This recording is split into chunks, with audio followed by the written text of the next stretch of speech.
Off we go. It's a breaking news Tuesday, 4:37 Eastern Standard Time in the late afternoon hours on the 9th of December. I'm Bobby Trosset. Welcome inside the channel. As always, this is where I bring you daily Ravens content. If you could on the way in, like the video, subscribe, hit that notification bell, consider becoming a channel member or gift-giving membership. I'll get to as many super chats as I can as they come in. It's brought to you by my friends at Preston Automotive Group. There's a poll and there's a pinned comment. If you want to call in and share a thought on today's breaking news, do so by clicking on the link that I have pinned in the live chat. If you'd like to, waiting room's already cooking, which is making me lose my train of thought.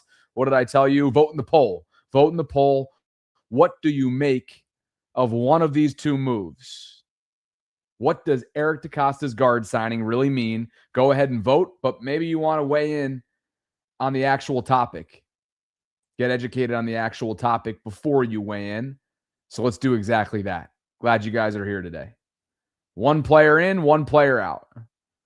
Who's in? Laken Tomlinson, veteran guard. He's been signed to the Ravens practice squad. Who's on his way out? The guy on the right-hand side, Carl Lawson, veteran outside linebacker who played in just one game for the Ravens, and that came on Thanksgiving night. He logged 26 defensive snaps and 2 on special teams. Aside from that, did not activate him, did not use him. Carl Lawson was last a Dallas Cowboy last year where he logged 5 sacks for Jerry Jones and company. And now he's on his way out. And he's given some context as to why. Ramey, at Hoodie Ramey on Twitter, tweeted that Carl Lawson genuinely had to be putting out some of the worst practices known to man, hinting at what the Ravens don't have or what they've been getting from their outside linebackers that are active on game day. And Carl quote tweeted him and said, nope, not at all. Quite the opposite. Some of the best, actually. The organization needed to do what was best for them. Roster dynamics. Still a great place. Thankful for the opportunity. We'll get back to Carl in just a second. The roster dynamics. I believe Carl when he says that. And I commend him. I admire the response. He's a pro. Hopefully he gets another opportunity somewhere else along the way. But sometimes roster dynamics do come into play for a front office. In this case, Eric DeCosta's. And the corresponding move is a veteran guard by the name of Laken Tomlinson. Here he is in a San Francisco 49ers jersey. He spent part of this season with the Houston Texans. As you see Jonas's note in the upper right-hand corner of this graphic. He is a former first-round pick. He's now on the Ravens practice squad. He started 7 games for Houston before being released last week. Began his career in Detroit. The Lions used the 28th overall pick on him in 2015. He's now 33. He'll turn 34 in February. He's 6'3", 323. Played his college football at Duke and has been with the Lions, 49ers, Jets, Seahawks, Texans, and now he's part of the Ravens practice squad. He was a 2021 Pro Bowler. And if you're wondering what the here and now analysis is, I'm going to give it to you because I checked in with a Houston source and I've got pretty pointed analysis for you. My source says he's definitely not a starting caliber guard anymore. Not really a backup caliber guy either. Began the year as the only unquestioned starter on the offensive line. He was bad. He rotated in games. Stop me if you've heard that before. Rotated in games with the last guy to make the roster at offensive line, Juicy Scruggs. Then got benched. Then got back to rotating. Then got benched again as they stopped the rotation and tried the backup center at left guard. There's more where this came from. I'm reading directly from the text. This is my Houston Texans source. Was inactive the final 2 games when they had another new starter at left guard and Scruggs to back him up. He ain't got it anymore. Nice guy, good teammate, no longer a professional football player. use that at your discretion and choose wisely on the poll. Let's get an early update on where that count is with almost 100 votes. So far, leading the way, I thought it might be. I had a hunch on this one. Option nothing. I'm tired. 49% in the lead with 100 votes and counting. Next closest, maybe some of you trying to will this into existence, Fa'alele's replacement, 24%. Practice squad depth, where he finds himself right now, 21%. And the make your case is just simply tell me what you think if it's not one of those first three options in the live chat. So that's that. John Harbaugh talked about his offensive line yesterday, and just in case you've been living under a rock, here's what he had to say. With going forward, with the offensive line, we've asked you a lot about changes. Were you pleased how that group played as a whole on Sunday? I know there's been a lot of talk about Fa'alele's play and how he got beat on a couple of occasions. What did you see when you evaluated him, and as you continue to evaluate him? Yeah, I just talked to George Moorhup about it. It's all in all, I thought the offensive line played well all in all. And I thought the two tackles played two of their best games. Roger overset one time, got beat inside on a certain type of pass protection. Tyler played really well. I thought the guards played exceptionally well in the run game. I mean, they were moving people. They were wearing people out. So that was good to see. I thought they were mostly good in the pass game, but too inconsistent probably. There was two or three each of them had probably. Daniel had a couple in the pass game, and Andrew might have had one or two in the run game he wants back. But every player has plays they want back. I can think of one where Daniel was hard setting, like a hard play action, where it was more of a drop back pass type protection, got overextended and got beat like that. That really shouldn't happen. I mean, he should be setting a different way there. He knows that. So that was a mistake. Lots of other times it was good. We got beat toward the end on a two-man inside game, that we could have done a better job on. Keep Lamar clean right at the end of the game there. So things like that needed to be better from the interior guys. All right, the messaging is the same. It'll continue to be the same. I honestly encourage you guys not to get too worked up over his protective messaging. That's just how it goes, a lot of which is coach speak, and you hope that the difficult conversations, difficult constructive feedback messaging and all that happens behind closed doors. I know that's happening. I think we can all agree that that's definitely happening behind closed doors in an NFL building, but the problem is it's not improving. It's not changing anything. And so now you ask, or maybe you do, maybe you're thinking out there, well, if it's not Laken Tomlinson, who's been signed to the practice squad to potentially bring in competition for Fa'alele as they hold on to this glimmer of hope for the postseason, then who's it going to be? Well, just in case you missed yesterday's show, Ben Cleveland is not an option. Even if he was, I think the Ravens have made it pretty darn clear that they don't view him as a better option than what they have at their respective guard positions. And yesterday, Ben Cleveland, even if he were to be an option, became not an option. He finalized a DUI plea deal from his arrest in February, and he's now about to serve without pay a 3-game suspension levied by the National Football League for violating the NFL's substances of abuse policy. So just so we're clear on that, that's the latest with Ben Cleveland. If you're just tuning in right now, Laken Tomlinson has been signed to the Ravens practice squad. He's a former first-round pick out of Detroit all the way back in 2015. He was a Pro Bowler all the way back in 2021. And he played 7 games this season for the Houston Texans. And again, I think this warrants repeat. My Texans source had this to say just within the last 25 minutes when I texted him, what do you have on Laken Tomlinson for me? And he said as follows. We'll get to the guest lines in just a second. He's definitely not a starting caliber guard anymore. Not really a backup caliber guy either. Began the year as the only unquestioned starter on the offensive line. He was bad. Rotated in games with the last guy to make the roster at offensive line, Juicy Scruggs, then got benched. Then got back to rotating, then got benched again as they stopped the rotation and tried the backup center at left guard. He was inactive the final 2 games when they had another new starter at left guard and Scruggs to back up.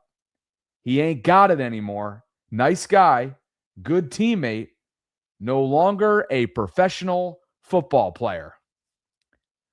Don't hold your breath out there and consider all of that before voting in the poll. That's what the Ravens are bringing into their building right now, and perhaps desperate times call for desperate measures. You want to take the optimistic approach to this, which, by the way, there's no guarantee that Tomlinson's going to walk right in, be a game day elevation on Sunday in Cincinnati, and log snaps for the Ravens. I'm not suggesting that, but they've brought him in. The corresponding move was letting Lawson, the veteran pass rusher, leave the building. He only played in 1 game. So Tomlinson comes in the building, Lawson leaves, and now he's at the very least, an option for them to use as a game day practice squad call-up as soon as this coming Sunday, knowing that he has played NFL football this year. So that's where things stand right now with 2 roster moves made within the last hour or so. Let's get an update on the poll, and then we'll get to the guest lines. Hashtag dare to hope. Show your face so I know who it is. Hashtag dare to hope 2026. Prob not. What a surprise. I see his face now. We'll be bringing Richard on first, then Rave, who I'm sure will have something to say about this. And if you guys want to share a thought and answer verbally what I have in the poll, the question that I have, which is nearing 170 votes, what does EDC's guard signing really mean? Call in and share a thought. Right now, 49% and leading the way is nothing, I'm tired. Practice squad depth is 24%. Fa'alele's replacement is 23%. Make your case? Well, do so by calling in if you so choose.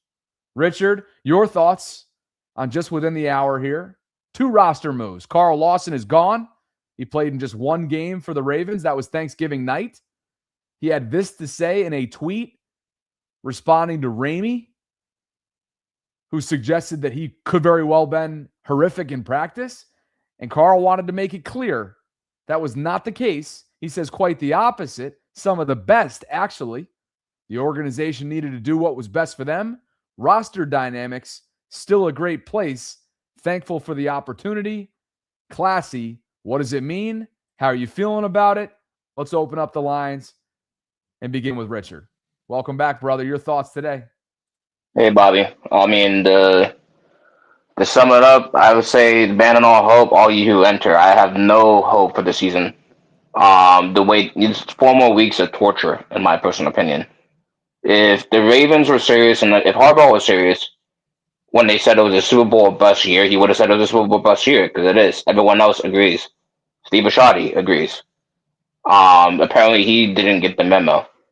Now, if he was serious about winning, when you have a defensive line, you have pass rush that doesn't exist, when you have offensive line that doesn't exist, why haven't you exhausted all the options to see what you had?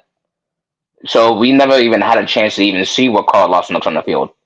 So we can make all the speculation. We've never seen him. Tomlinson, I don't even think he's going to make it on the field. Ben Cleveland never made it on the field. Emory Jones is barely making it on the field. I don't think he's going to make it back on the field. I think at this point, the hashtag fire Harbaugh, that needs to happen, because the failure of this season, it's dead on his shoulders.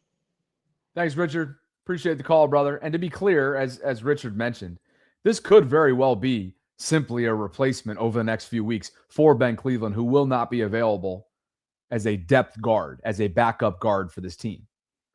So I'm not suggesting that Laken Tomlinson is going to be a guy or the guy to help save them at either one of their guard positions.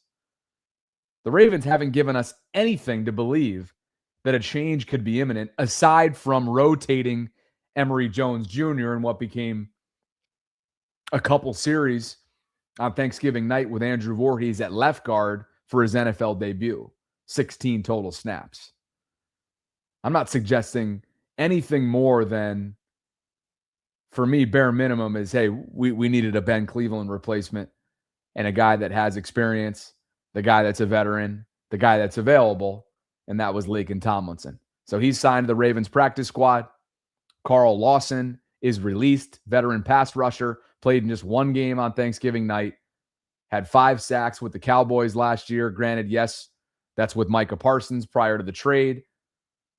I think a lot of us felt like, given the issues with pass rush, aside from that brief 2 to 3 week spurt that they had after the acquisition of Draymond Jones, you felt like there was a lot left to be desired given the personnel there, particularly David Ajabo's quiet play for years running now. I can't imagine he's going to be a Raven this time next year. And then on the flip side, some of you are like, well, what other options do they have? I think the Ravens have told you that they don't really truly feel that Corey Bullock is an option for them. They didn't feel like Ben Cleveland was a viable option compared to what they have in Voorhees and Fa'alele. And we can argue and scream and kick and, get after them all we want. And that's fair because it hasn't been good enough. And it's been an organizational failure top down when it comes to assessing that position. What do I mean by that position? Both starting guards. It hasn't been good enough. And even if it is a handful of plays throughout the course of a multi-week span or a month span, sometimes those plays, first of all, they start to add up. And 2, as we saw just the other day, they can help decide games. What if Lamar doesn't have to step up in the pocket after Fa'alele completely misdiagnoses the Patrick Queen blitz, which is missed in pass pro and whiffed by Rasheen Ali?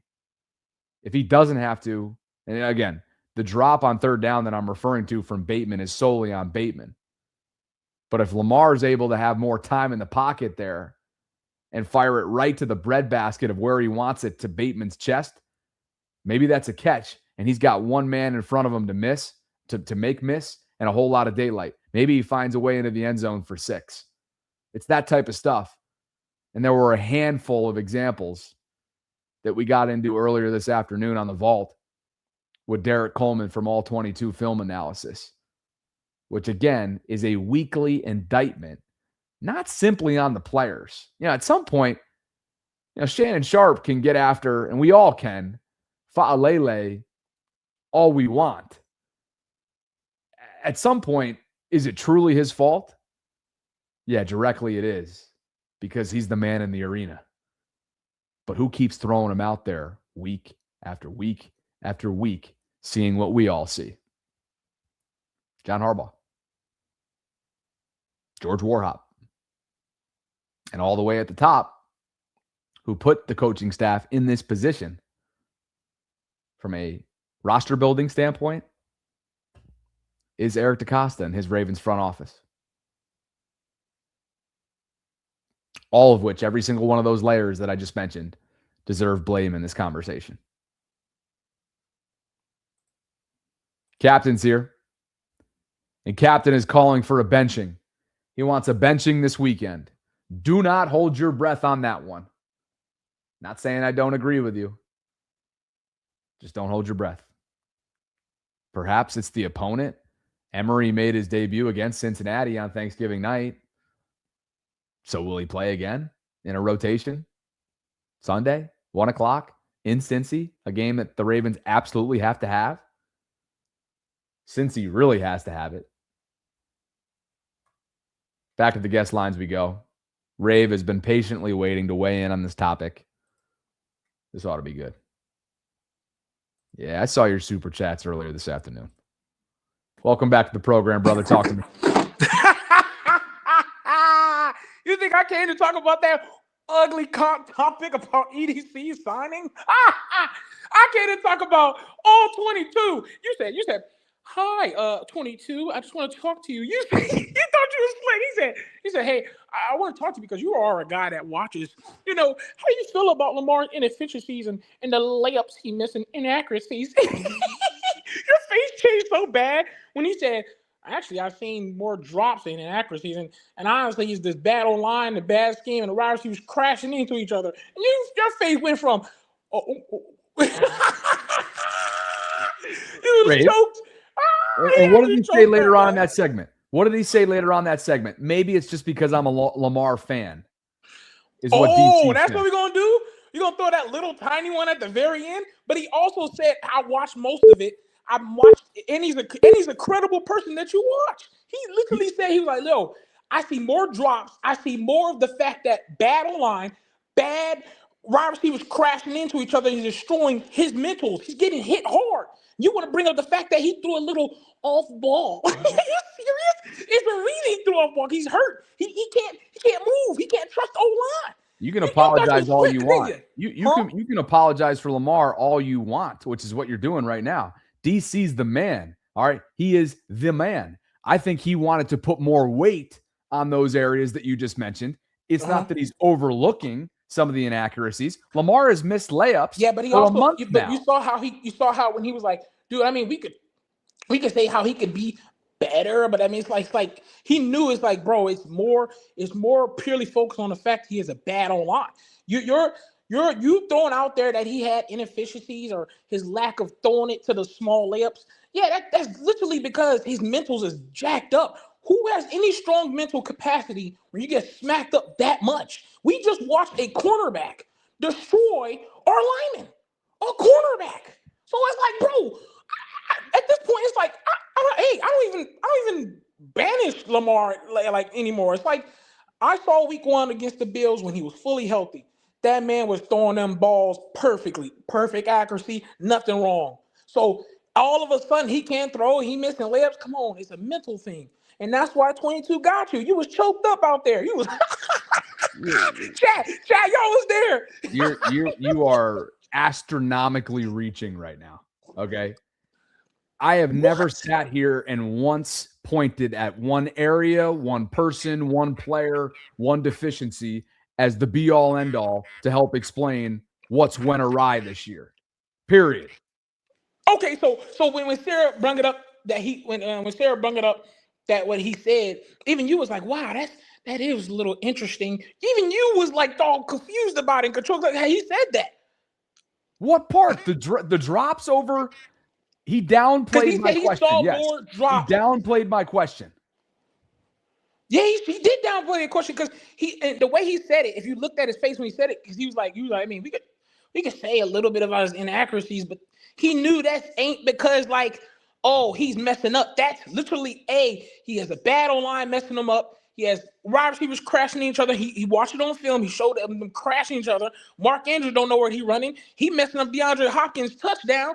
Dude, of course, a little inaccuracy is going to happen.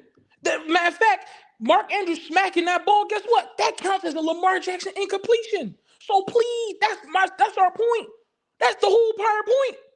The franchise quarterback hasn't been living up to the expectation now for a month. And guess what? His offensive line hasn't lived up to the expectation. True. His pass catchers haven't lived up to the expectation. His head coach, from the top down to the play caller in the red zone in particular, haven't lived up to the expectation.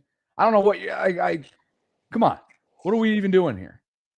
I'm not saying I like he said, do we want Lamar to play better? Yeah, but we can also see what's happening. It's the biggest thing, So that's why that little part doesn't really like matter too much because it's listen. We know Lamar can play better. You're misleading people right now.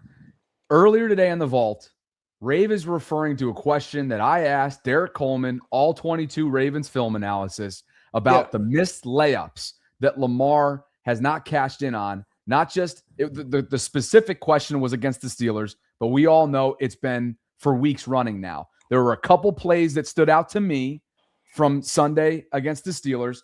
There were two of which would have been simple dump offs, check downs to Derek and Rasheen. Both were, and I could even go back to Thanksgiving night where he's spiking balls in the ground to Keaton Mitchell. Those are uncharacteristic of Lamar. And a lot of those would have gone for chunk positive yardage plays and moved the chains. We're not used to seeing Lamar miss those. And I'm here to wonder and talk about and analyze why that's the case and what the cumulative effect is on Lamar, if indeed it is a distrust, a physical setback that's taken a toll, right? But it's all there's context required. I asked Coach Coleman about it, and Derek downplayed the question and more so took me in the direction of the drops that he was referencing. And when he went back and watched the All-22, he felt like there were more drops than the initial CBS broadcast told him. That's it. Okay. And that was my interpretation of it. I saw you in the live chat. You're taking it and running. You're going in an astronomical approach. You're having a blast with it. Hold on. I'll be fair, Bobby. I'll be fair. Hold on, chat. It says everybody knows if anybody's going to try to challenge Bobby, I am. But at the end of the day, I understand. I knew what you meant, though, too. I will admit, I knew what you meant, though. We're trying to cast a wide net, right? We're trying to cast a wide net in terms of why the team that was categorized, including by me, as one of the top 2, top 3 rosters 3 months ago is now 6 and 7 on the outside looking in. I agree. And ultimately, regardless of whether or not he's 100% healthy, the franchise quarterback is a part of it. Yeah, it may not be the sole reason, but he's a part of it. And I think we both know that. I agree. And you're allowed to bring up everything, whether it's the inefficiencies, whether it's the battle line play, bad coaching, everything. So you're viewing it from a entire standpoint. And also the quick signing, they signed that guy, but that may be a roster thing because Ben Cleveland has to go away from 3 days, three games. He's not going to get in. I mean, we just listened to this dude just say that Dan Falele and Voorhees had an exceptionally day at running.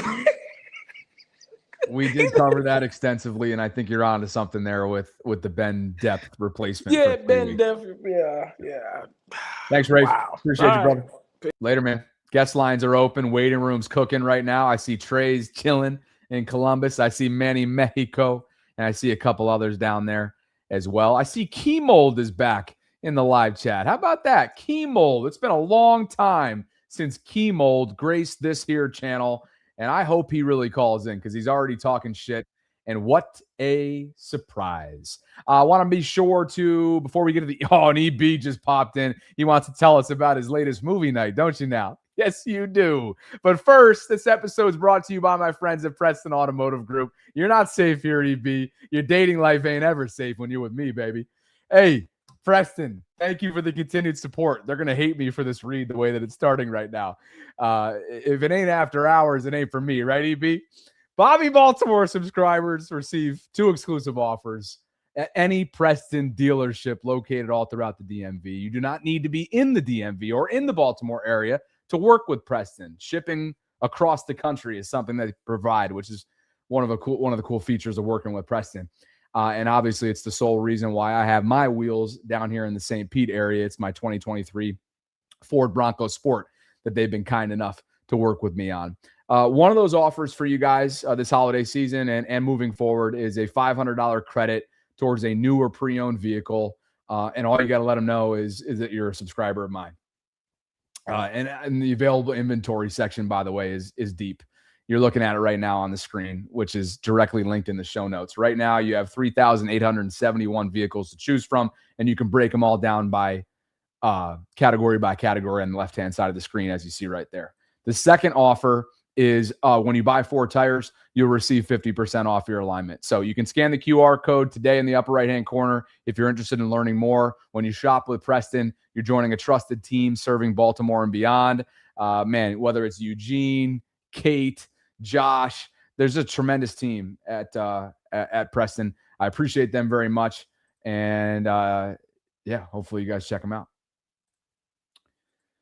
Let's reset things here just in case, because we do have over 1,000 of you concurrently joining me right now. So let's make sure that we're fully caught up on today's roster shuffling and the news that dropped within the last hour. And then I'll get back to the guest lines. One player is in, one player is out, and it has to do with the Ravens practice squad. Veteran pass rusher Carl Lawson, who spent a couple months, if that, with the Ravens organization, is out. And veteran guard Laken Tomlinson is in. Carl Lawson tweeted about this departure and quote tweeted Ramey, a Ravens Twitter follow, who said that Carl genuinely had to be putting out some of the worst practices known to man. And Carl wanted to make things clear. He says, nope, not at all. Quite the opposite. Some of the best, actually. The organization needed to do what was best for them. Roster dynamics. Still a great place. Thankful for the opportunity. Consummate professional. Played in just one game for the Ravens Thanksgiving night. Logged a few defensive snaps, some on special teams. One tackle. And now he's back out there as a free agent that's available for the taking. That's exactly what Laken Tomlinson was as of earlier this afternoon, there for the taking, because Houston released him. He played in 7 games for them. He was a former first-round pick. He was a Pro Bowler all the way back in 2021, and he's played for several different organizations, including Detroit, where he began his career as a Lion. Played his college football at Duke, played a few years with the 49ers, played with the Jets, played with the Seahawks, played for the Texans this season, and is now a part of the Ravens organization.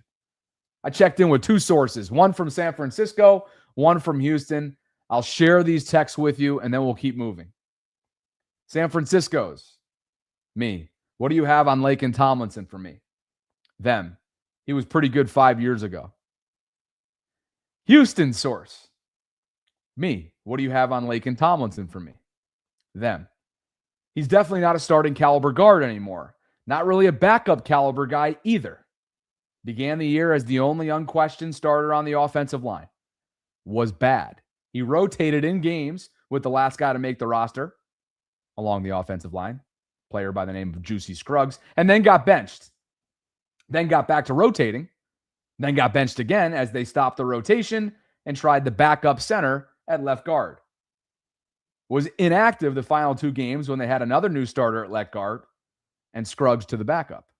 He ain't got it anymore. Nice guy, good teammate, no longer a professional football player. So, do not hold your breath for starters.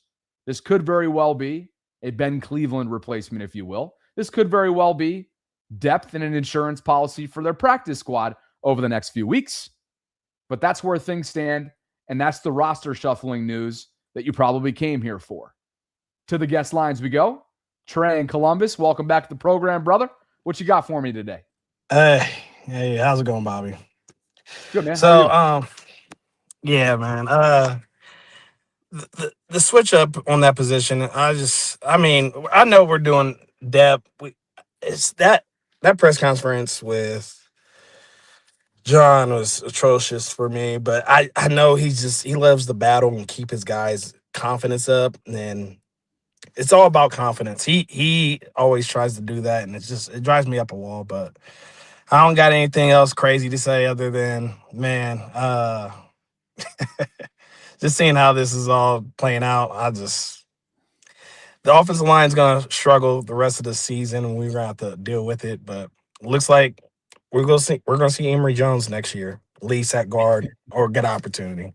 That's Next year. Everybody's got to wait till next year, huh, Trey? Yep. That's what we're waiting for. I guess hope everybody's patient out there then. They've had to exercise a generational level of patience for the last couple of years. I mean, we're going on 15, 16 months at this point with the Fa'alele project specifically. But I remember when Eric DaCosta referred to this rebuild for prior to the 24 season. And I think it was kind of swept under the rug a little bit from a group that was formidable last year. Serviceable, more than serviceable. But sometimes those things come back to bite you. It does. Later down the road. And certainly this year, they are not seeing the fruits of that labor. Whatever the opposite of that is, they're paying the price. So, Trey, appreciate the call, man. No problem, man. Guest line access is pinned right now in my live chat. Let's get an update on the poll before we get back to you guys. Over 300 votes and counting now. 51% of you say nothing, I'm tired, in response to my question. What does Eric DaCosta's guard signing really mean? 25% of you think that it's Fa'alele's replacement. And 20% of you think that it's practice squad depth, a.k.a. perhaps a Ben Cleveland replacement. 4% of you want to make your case, and maybe you're doing that by clicking on the link that's a pinned comment right now in my live chat, like Edwin has, like Manny has, like EB, and Leon's going to try it again. Before we get back to the guest lines, Dennis Hoops says Bobby is not a clown. He stands 10 toes down. So who's calling me a clown? You know what that requires? Me to scroll up in the live chat because I multitask. Waiting room, gentlemen, stand by for 1 second. This is risky business and must be addressed. Oh, I found it. Okay, this was easy. Ronald Moeller 4777. Ronald, how do you do? Ronald says, bro, Bobby ain't even from Baltimore and calls himself Bobby Baltimore. Clown. I found it. Ding, ding, ding, ding, ding, ding, ding. Hey, Ronald. I didn't mean to roll up the sleeves there as if to threaten you, Ronald. But I will tell you this. That comment is one of the most tired, one of the most stale, one of the most outdated, one of the most spineless, misinformed live chat comments that I could be spending my time on when everybody wants to chat about the roster moves and you're in here spewing bullshit from 2020. Get it together, Ronald. Let's go. And call your ass in while you're at it. Back to the guest lines we go. Appreciate you guys for being with me tonight after 5 o'clock. The collective returns tonight. Jeff Zaribek, Cole Jackson, and myself. We do have a tentative special guest joining us, a former Raven, part of past Ravens secondaries. I can't go as far as to actually tell you who it is because I didn't book him, and I want to make sure we keep that in check. But anyway, that's coming up tonight, 8 o'clock Eastern on the collective. I look forward to that with Jeff and with Cole. To the guest lines we go. Manny in Mexico, your thoughts on the roster moves within the hour. And if you have a message for Ronald, fucking tell him. What message? He doesn't matter. He's not on the guest line, so. That's worthy of a reset. Now tell me what you think of the moves today. What do I think? Well, first, let's give a round of applause to Bishadi's win now team. He deserves it, right? No playoffs in sight. EDC with his famous quote on 2024, the O-line will be great next year. And, good job, Falalele. Even though Lamar got sacked, I don't know how many times and got injured because you just let the blitzer pass, Like Shannon Sharp said, he's fish fillet. He's not even Falala nor Falele. He's fish fillet. That's his nickname from now on because that's what he is. He said he's as big as he is sorry. Yes, he's really big terrible. And he is sorry. I couldn't help but laugh at that one. There were a lot of one-liners there that I was like, I feel terrible that I'm laughing at Daniel's expense, but gosh darn it, Punk is funny, man. Tell me if everything that he said is true. Like he's hurt. Like everybody is hurt every time that we see fish fillet, not block anyone. Or even in the run, because they say, the run, he might be good in the run. No, he ain't. He just slides to his side and lets the blitzer or the D-line go through, and Derek gets tackled behind. Keaton has to change direction and gets tackled behind on the other side. Lamar gets sacked. Passes are not getting completed because Lamar has his timer wrong because of him. And I'm glad that Lamar singled him out because then it means that, what I put yesterday on the vault is like Lamar's going to hold him hostage. If you don't fix that online, I'm not signing anything. So I think we need to update some messaging on that in-game exchange between Fa'alele and Lamar because I think it took on a life of its own in the Twitter space. So I'm glad you brought that up. I'm going to use that as a way of clarifying Tracy Wolfson's report that she clarified herself today on the Glenn Clark radio program. Listen to this. Frustration brewing on the Ravens sideline after that interception. Lamar threw his helmet. He then had a talk with right guard Daniel Fa'alali, who said they know it's coming every time. And then Zay Flowers came over as well, added to the discussion. It's just all hands on deck to try to get this offense going, guys. Yeah, look, we get snippets. We can see and only report what we hear, right? Certain things. We can't report everything. That is not, our role. It was just communication, right? Just conversation between Lamar and look, Lamar rarely gets up and talk. It was Fa'alele that came over to him. Lamar rarely gets up and interacts, and a lot of the quarterbacks do that, by the way. They sit by themselves, they do their thing. And then there's other quarterbacks, who get up and go over and talk to their line and They're wide receivers and running backs and are really involved. It's just the personalities of the quarterbacks. But Falalele felt like he had to come over and explain what was happening, felt like they saw something.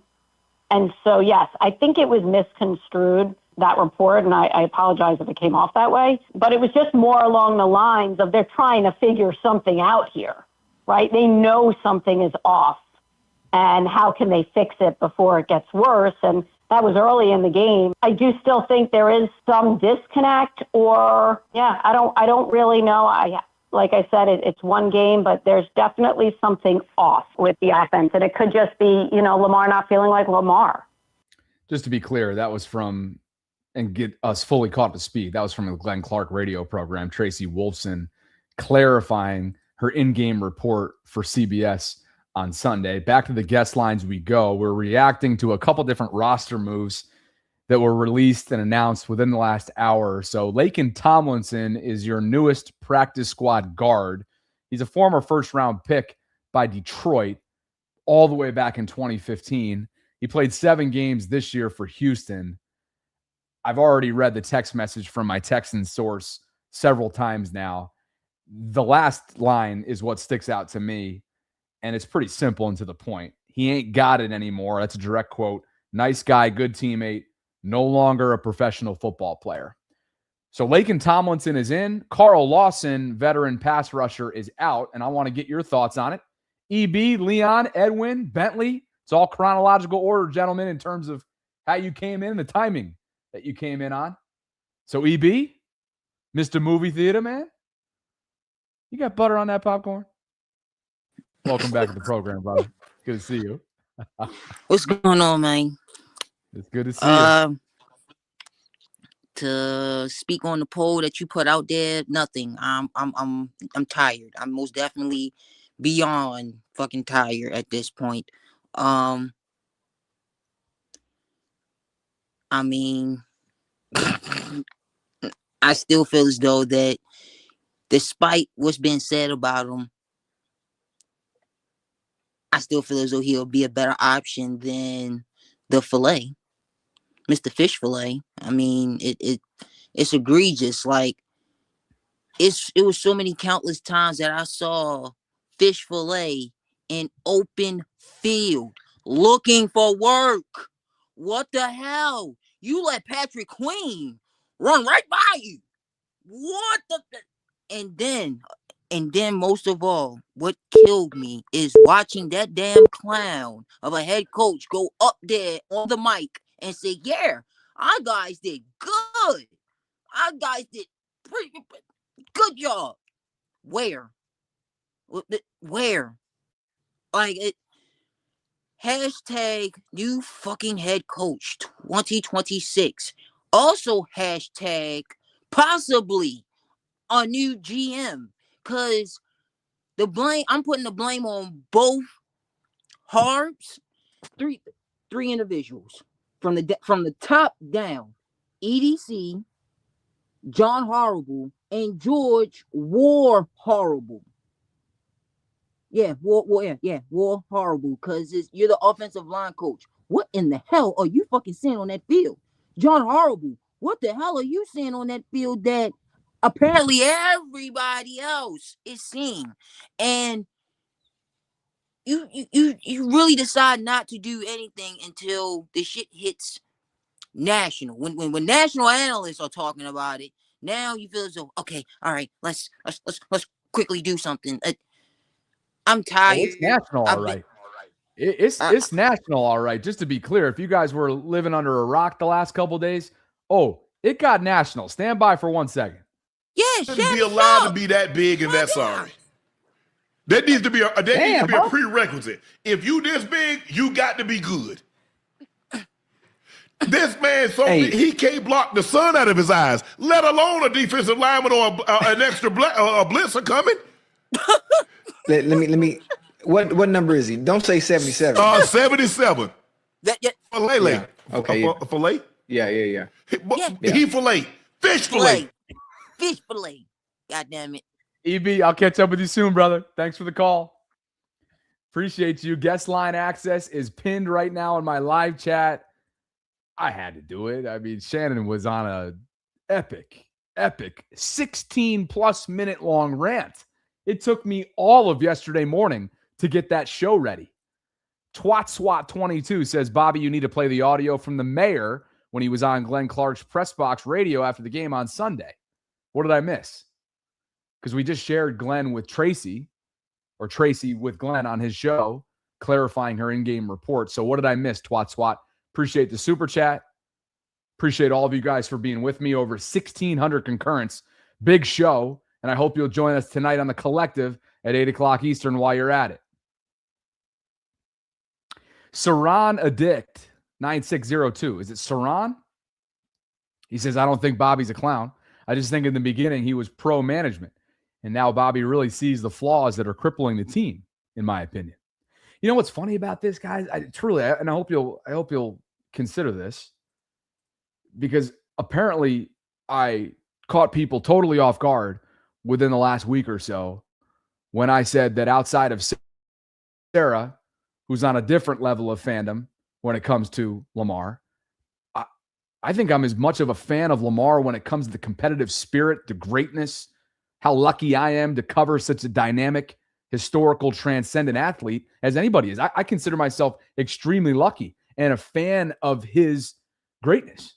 And when I said that, apparently the live chat was freaking out about it as if to say they were surprised. And I think what's happened in a sense with the Vault partnership is that Sarah's taken on the role genuinely, right, of being a fan. But she's a darn good co-host while still being a fan. She's an analyst. She's somebody that can debate, obviously, with the best of them. She's someone who does her research and presents phenomenal debates with hefty amounts of research that she does in the morning, sometimes the nights before.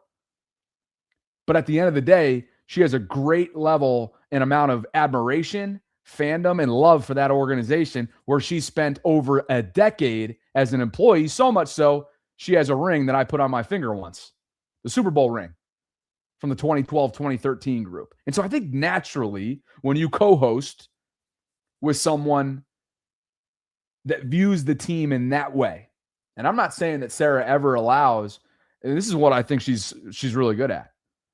She does not allow her fandom to blind her when it comes to daily content creating as we do year round. And that's what I really appreciate about her. Now, I think a lot of our debates can be inspired by, I look at things from the non-fandom side. And I'm not saying she looks at it from a fandom perspective. I'm just saying how I do.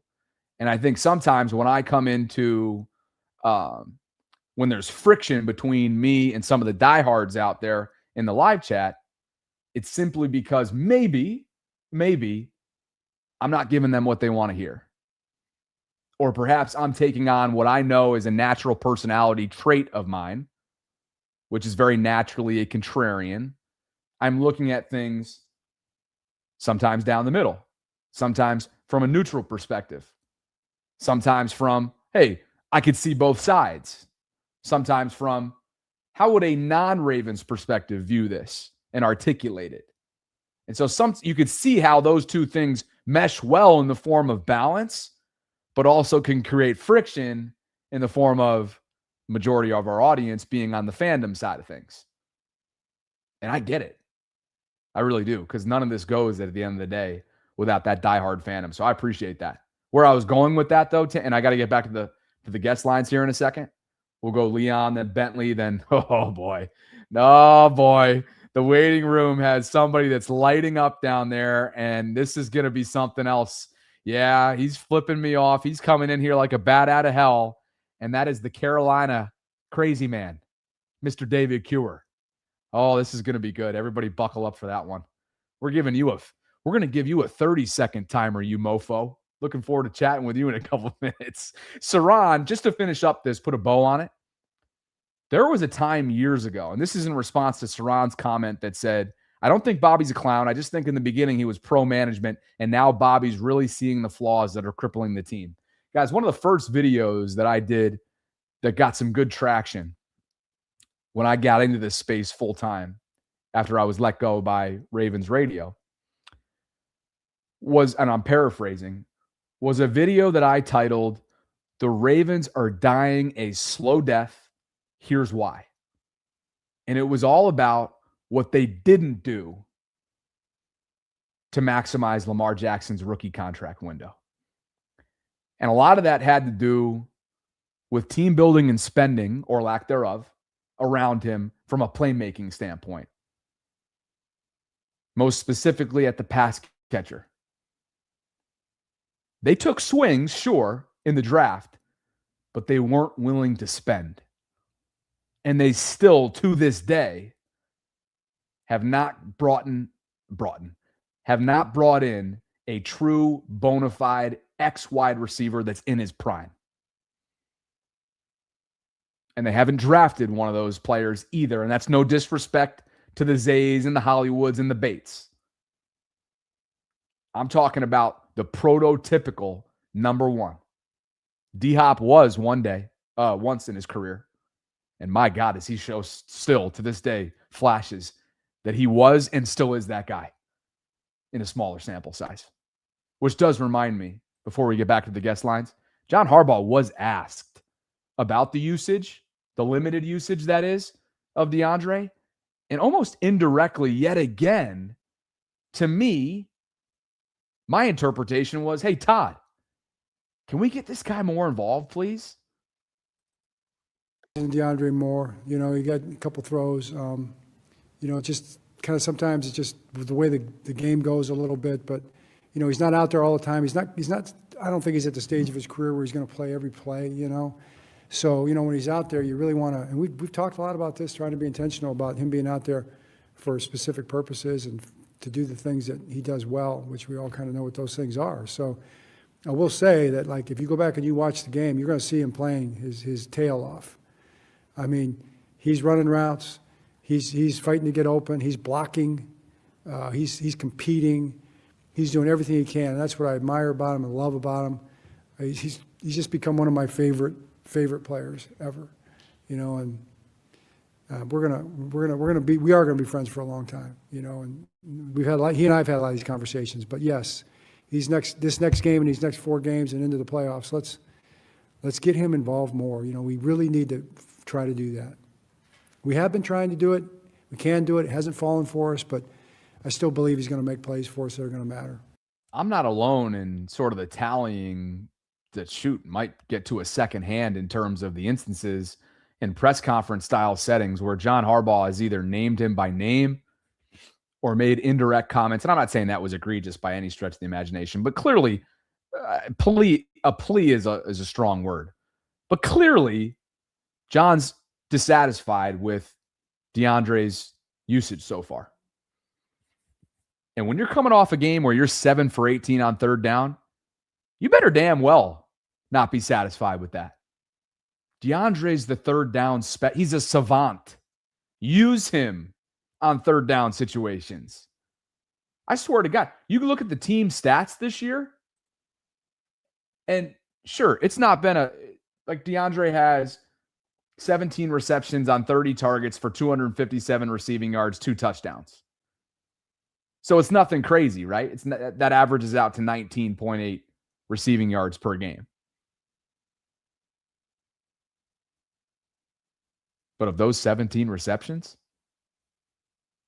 I'd say 10 of them have been high leverage, chain moving grabs that showcase his elite route running ability, his elite ability to create that fraction of a degree of separation at the catch point. Still got that 50-50 dog in him. Use him. Use him.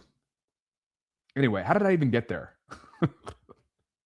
Big tangent. Back to the guest lines we go. Appreciate you guys for being with me tonight. Over 1,800 concurrents and counting. Got a lot of people in here tonight. Thank you for being here. Like the video on your way in. Subscribe. Hit that notification bell. Get to as many super chats as I can. Let's get an update on the poll. Nearing 420 votes. 49% still leading the way. Nothing I'm tired in response to what does Eric's guard signing really mean? 26% of you think that Laken Tomlinson is Fa'alele's replacement. 21% of you think it's just simple practice squad depth, and 4% are making your case. And perhaps that's what Leon, Bentley, David, and Edwin are doing in the waiting room. Let's try it again, Leon. If it ain't broke, well, it was yesterday. Let's see if we can fix it today. Welcome back, brother. Fixed, Bobby. Tell me it's fixed. Oh, can you hear me? Yeah, I can hear you. All right, let's reset your shit. Tell me what's going on. Appreciate the call. All right, so I think from the poll, it's Ben Cleveland. It's just based on that, his replacement, backup, whatever.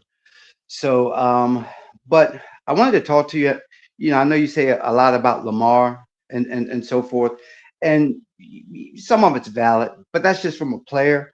I think the bigger picture is John Harbaugh, and it's his inability or unwillingness to go beyond a special teams coach. He has one of the best players in NFL history.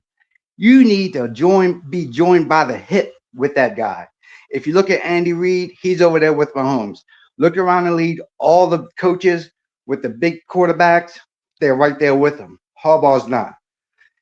In his press conferences, you hear, well, I don't know. I got to see. That means he has to go and get Moncton's word because he doesn't know. After leading up to that AFC Championship game, he should have realized this he's special. Speaking about Lamar, he's special. I need to, expand on my resume just beyond a special teams coach. Lamar, the franchise, he's the franchise guy. So let's make the plays, everything on the field surrounded by him around Lamar. So Lamar, what's your strengths? What can I do to help you? So, when we get that last play of the game, you come to me, tell me what you feel on the field. You know what I mean? And then scratch what Moncton says. And then we're going to go with the play that me and you talked about, Lamar, because I know that's what you want. And that's how it should be. And I think that's where Harbaugh's lacking that. Leon, appreciate the call, brother. Talk to you soon, man. Edwin, what's going on? Welcome. Thanks for holding, brother. I caught you mid-bite. So yeah, you did. I'll give you a second. Hey, don't be choking over there. Over No. 1,800 concurrence right now. I'll give you a second to clear your throat. Over 1,800 concurrence. Big show tonight. We're reacting to a number of things. Let's kind of pivot this conversation back to what the show is about, and that is Laken Tomlinson is your newest practice squad guard. The corresponding move is Carl Lawson being released. He's the veteran pass rusher they brought in a couple months ago, played in just one game on Thanksgiving night. And that's where we stand right now in a gotta-have-it week. Stop me if you've heard that before. The Ravens have been playing postseason football for weeks now and not answering the bell the last two games out. So anyway, 1, welcome. 2, what you got for me tonight? Hey, first of all, hey, Bob, I love your show content with the Vault with Sarah. I always enjoyed chiming in, listening, and everything. But to answer your question, I think it was just nothing more than just, depth. I totally forgot about the Ben Cleveland suspension or the DUI issue. I thought that had already been resolved, but I guess not. But I think it's nothing more than depth. Like I said, my son and I, we're season ticket holders. And so we've been going, we attended every Raven home game, especially the one this past Sunday. And I would tell you that the team's just been off all year. Yeah. Whether it started off defensively and then it improved and then it became an offensive issue. And now it's kind of collectively, but in there, the consistency has just been bad offensive line, really trenches, offensive and defensive lines.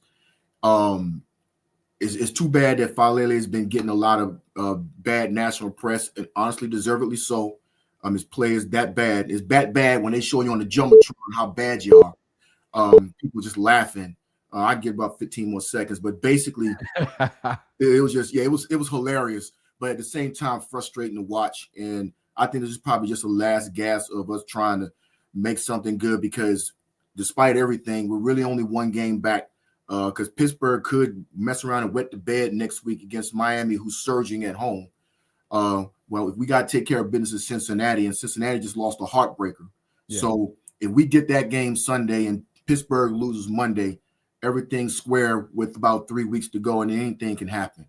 I was going to say, that's why I really haven't been leaning into the whole analytical discussion, chances, odds, and things of that nature, because the AFC has been so friggin' hard to predict for weeks running now. And this thing could take different shapes tenfold over the next 4 weeks. So like while we present those analytics on a weekly basis the last month or so in terms of where they've stacked in the AFC, in the AFC North, so on and so forth, I personally have not leaned into it all that much. I wanted to bring something in here and keep you around for another minute if you're interested, because Marlon Humphrey had something to say, and I think actually said a lot without directly saying something. And it's in response to this question asked by his co-host. Marlon's got that new YouTube program, and I was listening in the grocery shop earlier today, and I snipped this for you guys. I'll give my thoughts after. Team received that message if they did or didn't. Bro, the good thing is the reality is this. If we just got to win our games that we play, we got to win this week. All right. And, I got some conspiracy theories, but it's that's what I'm saying, right? I'm trying. Bro, I just honestly, I sat on my couch. You know what? We played the game yesterday. The day that Marlon finishes the sentence, first and foremost, is the day that we'll all be able to live again. But listen to this. Again, his co-host asks him, which there was never an answer. Right. What kind of message, or how did the team respond to your message? Now, what was that message? Remember, I'll go back to last week.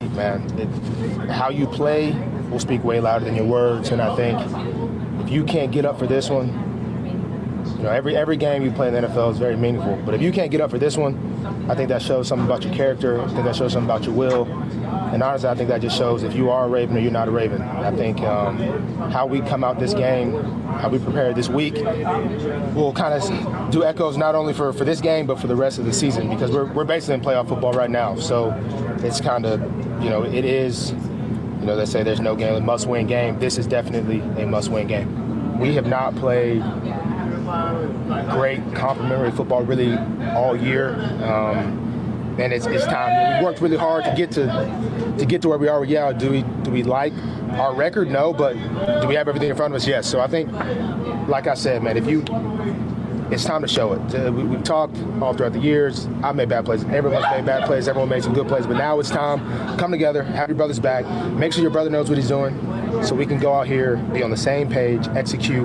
Because I think we're too good of a team on paper. I know that's been said and everything, but now it's time to be a good team on Sunday, Monday, whatever day we're playing at 1 o'clock. All right. So that's a long way of me saying this, Edwin, and you brought me down this road by talking about the season collectively as a whole from your perspective.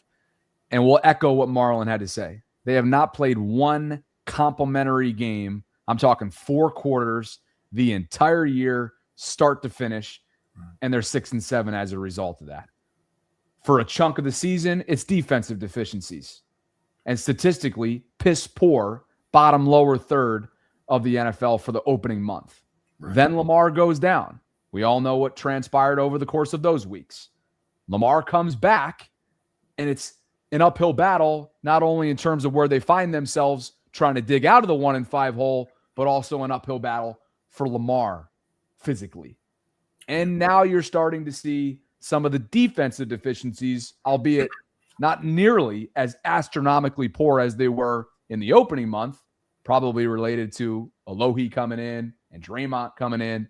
But still, that Jaylen Warren play cannot happen, should not happen, especially in a Ravens-Steelers rivalry being the difference. That's how it ends. It's supposed to end on a last-second field goal. It's supposed to end on something related to out of your control from an officiating standpoint, even though I know a lot of you feel like that was the difference, and you're entitled to that opinion going back on Sunday.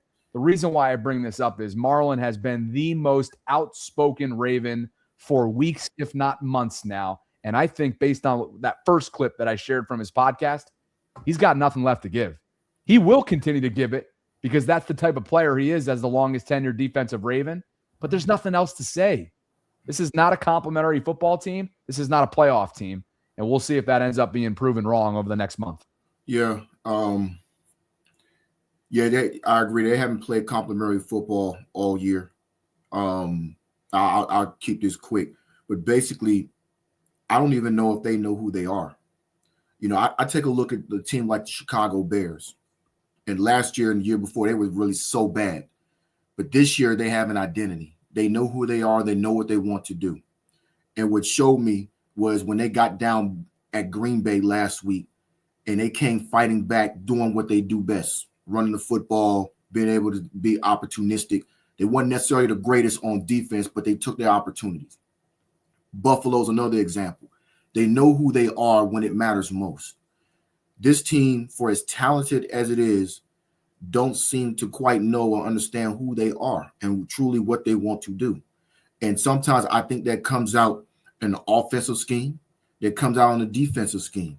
Now, for me personally, if I got one of the most dynamic quarterbacks that have ever played as a runner, I know he's been compromised because of the hamstring. I get it. I've had a hamstring injury. It's no fun. But I also got a 6'3", 250-pound running back.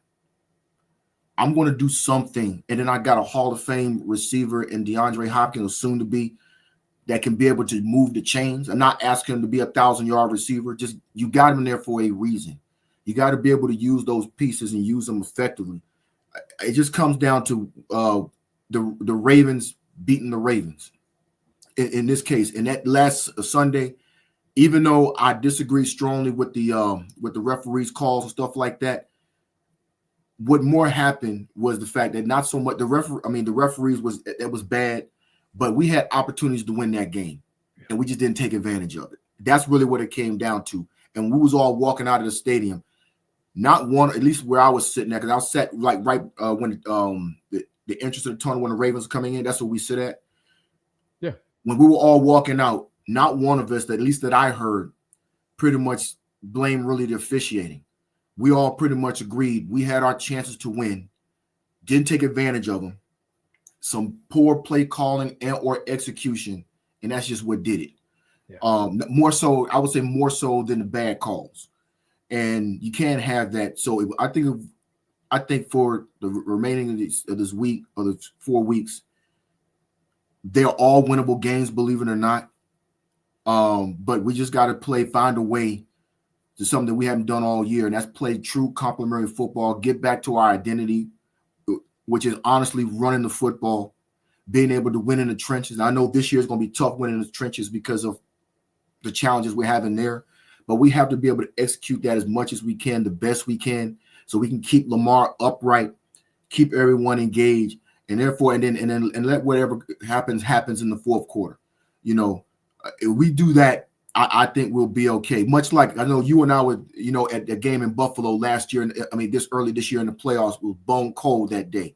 Yeah. But we stayed true to our identity, and when we did that, what happened? We got back in the game. Now, it was unfortunate about the Andrews drop, and I totally understand. I don't even know if I would have caught that pass in that cold weather like that. But as a professional, you got to do it. But bottom line is we had our chance to win the game, didn't. Came down to those 1 or 2 plays, and, of course, the turnovers didn't help. But at least we had our identity, and we were doing that. This year, I don't know what our identity is, or they don't know what their identity is. And I think without that, it's going to be very tough to win games and especially go deep into the playoffs, because it seems like the Patriots have an identity, the Broncos have an identity, the surging Houston Texans have an identity, and who else am I missing? And you want to know what all three have? You want to know what all three of those teams have? Defenses, and head coaches that are among the hottest in the league, whether it's the young up-and-comer in D'Amico or a couple of the established dudes in Vrabel, who what the hell was Tennessee thinking? And then, of course, Sean Payton is a Super Bowl champion. You can love him or you can hate him, or you can find – I don't think anybody's neutral on him. No, I love him personally. But one thing he does is win. Yeah. But I think that's what we get back to. If we can find a way to do that, I'm not going to get into whether Harbaugh should go or not. That's obviously we're not, because we're not in the locker room. We don't know what's being said or discussed. But I do know that, at least from his stand, because I had a chance to meet him once. He talked about a leadership conference. If you got to be able to honestly lead and honestly be able to stand for something. In other words, whatever that may look like, start there I think, for them, and then we'll see what the next 4 games look like. But I think we have a chance. It's not a good one, but we have a chance because Pittsburgh is not running away. We're right there with them, and anything can happen. Thanks so for the call, that's brother. where I'm at with it. Appreciate you, Edwin. Great call, man. It's good to see you. All right, David, you've been waiting for a while. Guest line access is open. Bentley and Young Cherokee and Dre all down there. I'm doing chronological order. Let's bring them in. Here's the madman himself. It's good to see. Hey, happy holiday season to you. Let's exchange some pleasantries before you start lighting shit on fire. Look at you. What are you doing, David Cure? Leon was right. You know, it is the coach, and you guys are just talking about it. But Leon, you know, as he walked around his kitchen telling us about what Harbaugh doesn't do, and it's correct. I mean, Harbaugh's not a coach; he's a cheerleader. And I've been telling you and Sarah that for a while. That's why I think he's a piece of shit, because he's a cheerleader. He's not a good coach. We all see him on the sideline making faces, but not doing anything about it. He's not over there in the ear of his quarterback, and he keeps putting, you know, a shitty offensive line on the field, and the whole damn country. I mean, turn on ESPN. ESPN. I mean, look at Shannon Sharp. I mean, these people. I mean, these are pros. These are Hall of Famers. People looking at the game saying, "What the fuck is going on?" Hey, there were 2 things that really stood out to me from a coaching perspective. One of them was the 3rd and 2 gaffe and the loss of 3 in the backfield when the play was completely blown up. There was confusion pre-snap. John Harbaugh did take accountability for this. Bear with me here. Here is John Harbaugh talking about that 3rd and 2, which preceded the 4th and 5 in their second to last drive in the 4th quarter on Sunday. Listen to this. 3rd and 2, right before the 4th and 5. Yeah. What broke down? We just didn't. As you look back on it, I mean, it was. It's crazy that happened, you know, and I don't think we had an understanding between the box and the field in terms of what we wanted to do there, you know, and that's communication. We got to take responsibility for that on the coaching side. So, you know, I'll take responsibility for that one. That's it shouldn't happen. We thought we were going to be okay with the formation, and it didn't turn out we were, you know. So if I had to do it again, I definitely would have called timeout if I'd have known that, felt that way. So that to me is obviously that's horrific. And then the other part is the lack of urgency from an operational standpoint in the 2-minute. They wasted time. It was not efficient. It was not a sharp operation. And while Lamar made a couple incredible plays on that drive, including one surgically finding Charlie Kohler in a window that I have no idea how he even found it. Ultimately, he takes a sack that you cannot take in the game, in what became the game's final play. You got to throw that out of bounds and give yourself a chance to live another day or another snap in that case. But look, it would have been a Hail Mary, and I think we all know that the chances would have been really slim. But those right there are 2 direct reflections of the coaching staff. And yet again, another game where he's going up against Mike Tomlin, a guy that's had his number over the years, much like Andy Reid has in Kansas City, and they come out on the wrong side. Yeah, I mean, and the fans get sick of watching this same shit happen, and it happened with Pittsburgh.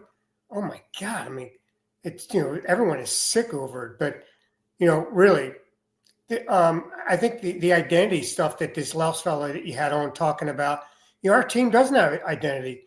EDC, he's fucking been riding on coattails his whole career.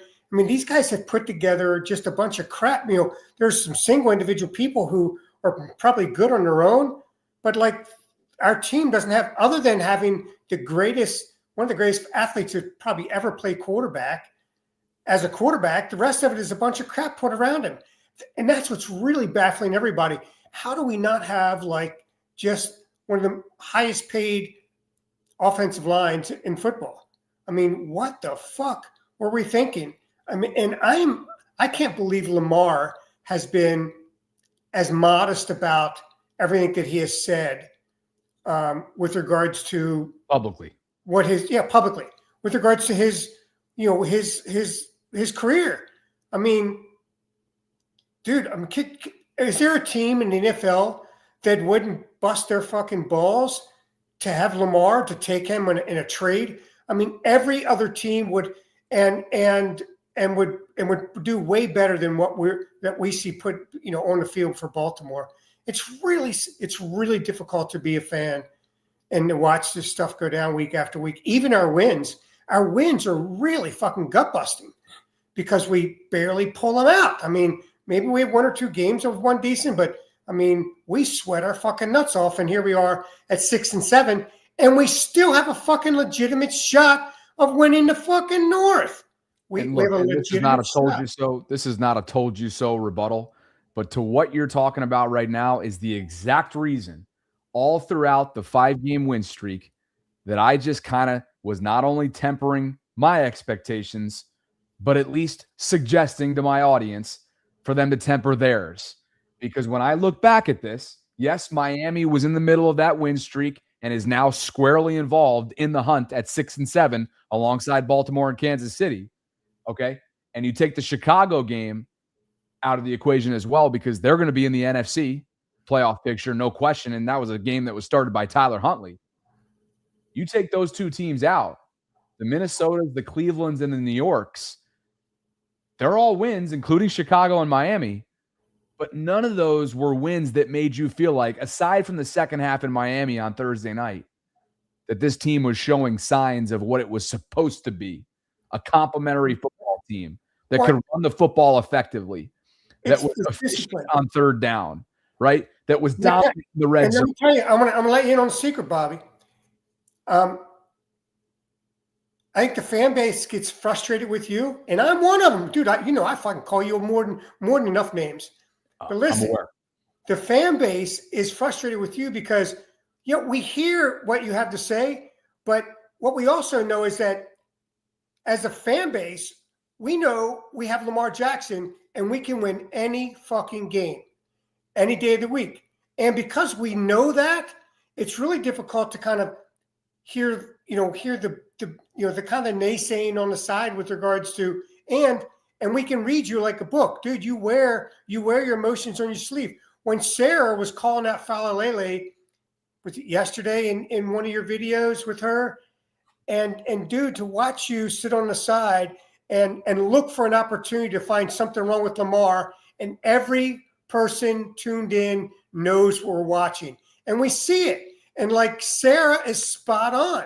See what? And the reality is that people want something like a nugget of that from you, some level of the people who are lining your pockets with some dollars, you're looking a little bit of freaking, commitment to the fact that you're talking to Baltimore people. And we don't want to hear you find an opportunity for you to be right. And you're always working that edge.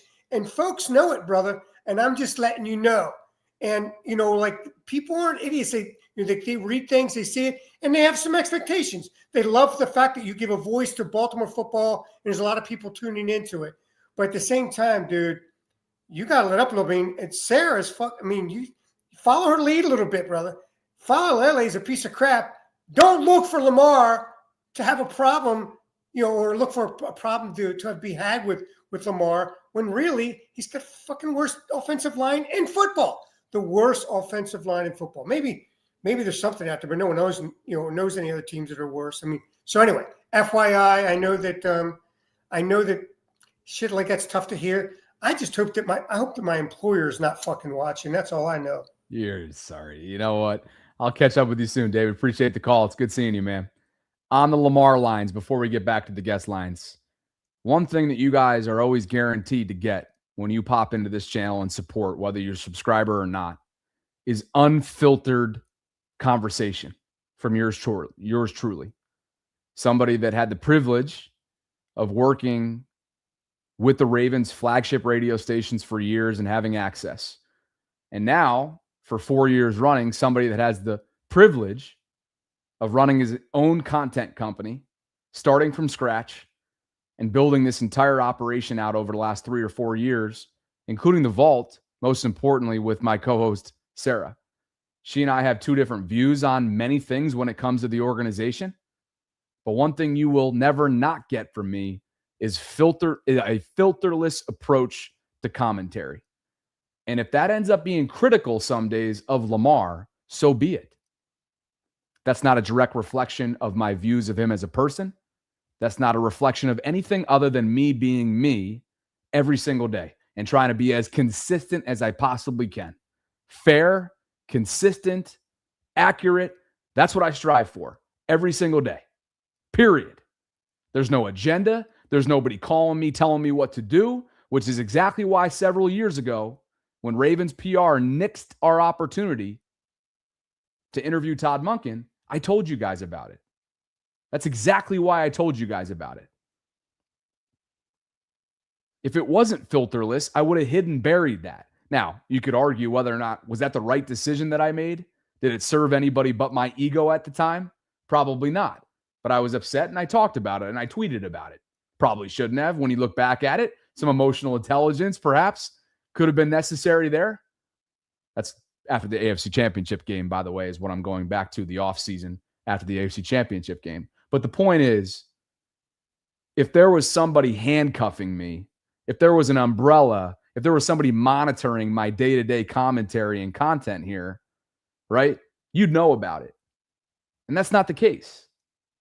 And there are several other opportunities, outlets, shows, podcasts, channels that you can go to if you're looking for that type of content. And I don't look down on them at all. At all. Carlton says, Bobby, it's totally clear you are not a Ravens fan. Cut the shit. Talk about another team you focus on, everything that's wrong with this team. We ran you out of town. Pick another team to talk about. Carlton, I'm putting you up on the big screen right now because I got time, and the waiting room's going to have to wait a second. Sometimes you don't want to fight these battles, right? But Carlton's an exception. Carlton, respectfully, you're going to have to go find yourself another channel. You are misinformed. You are outdated. Yes, I'm not a Ravens fan. You got that. I'm glad you got that. Where you been? Where have you been? He goes on to say, talk about another team you focus on, everything that's wrong with this team. No, I focus on what I feel is right to talk about. And now you, as a subscriber and the viewer, get to choose whether or not you want to consume that commentary. Nobody ran me out of town. I decided to leave town and come back when I see fit. And I hope that's for a home wild card playoff game, by the way. I was back in town for Detroit's Monday night game. That was a clunker, but I was thrilled to be back with Be More Around Town. Nobody ran me out of town. I was fired by the radio stations. Haven't hid from that at all over the years. Been very open about that. So no, let's be clear. I built something that was sustainable alongside a phenomenal partner in Sarah the last 3 or 4 years. And I found the confidence from within to say, you know what? From a personal standpoint, I want to chase other things in life outside of this career. And if everything I do revolves around Baltimore, and I can go back a few times a year to keep that intact, but yet chase other ventures in my personal life with what my goals are there, then that sounds like I got the best of both worlds.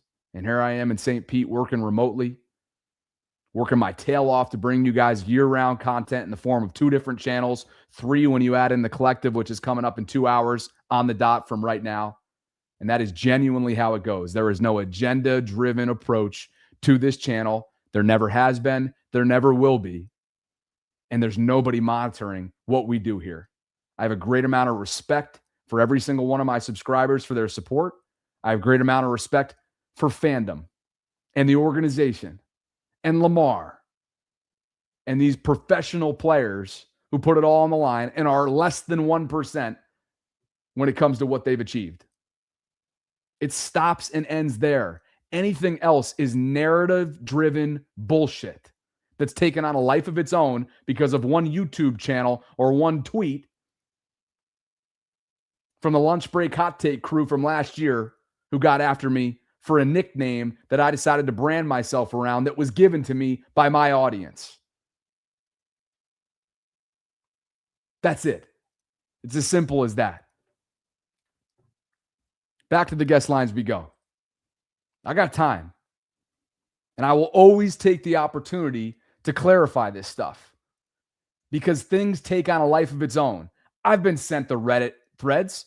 I've been sent the cryptic tweets. I've been sent all that stuff, and I've seen the comment sections. They really do. It's like a messenger, right? Message after message after message, and all of a sudden, you get to the end messenger, and it's a completely inaccurate display of what the actual truth is.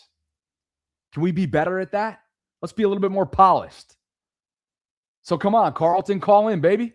Let's go. Cherokee, Bentley, Dre, and Jawan have all been chilling in the waiting room. They're probably pissed at me because I told them to go kick salt for a couple minutes while I get on my soapbox. Bentley's been waiting for an hour. Welcome back to the program, brother. Hey, man, thanks a lot.